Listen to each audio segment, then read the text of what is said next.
You've likely seen these ambulances parked all over Sioux Falls.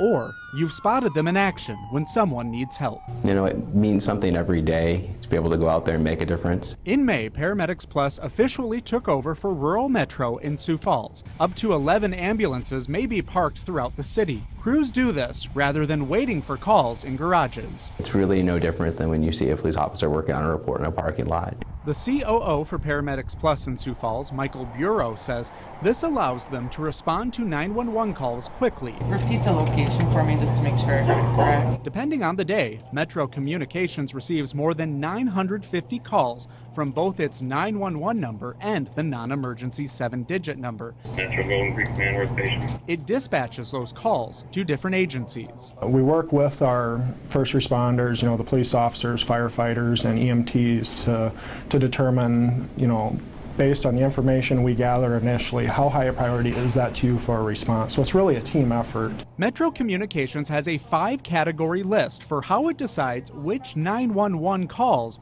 need the fastest response. Life-threatening calls fall into the Priority 1 category. Shooters, burglaries, kidnappings, and various crashes and accidents are all higher priorities. Lower priority situations, including vandalisms, fireworks complaints, and parking violations, are in Priority 5. They typically do not need responses right away. You got a dog running around as opposed to somebody getting beat up. Well, the beat up one is going to get the officer first. Paramedics Plus works closely with Metro Communications and bases its response times on this same list.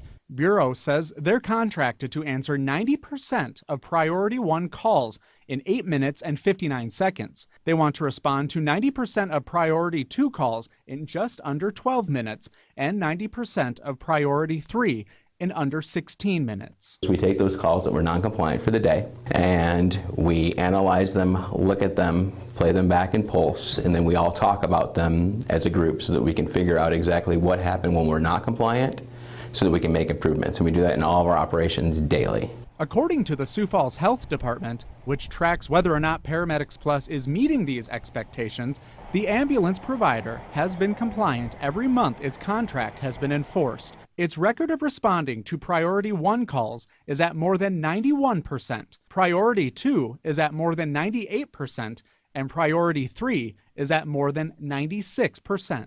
Bureau says all this information, along with which areas of the city have the highest 911 call volume, helps them know where they should park their ambulances. So their locations may change depending on the day. I can't move a building if, for example, in a year and a half, let's say, medical calls due to the changes in demographics begin to move to the west side of the city. I can't end a lease and move a station.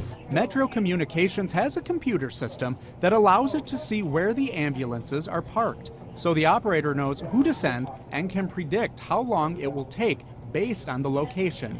The operator doesn't just pick up the phone. We're the first line. We're getting the information from them.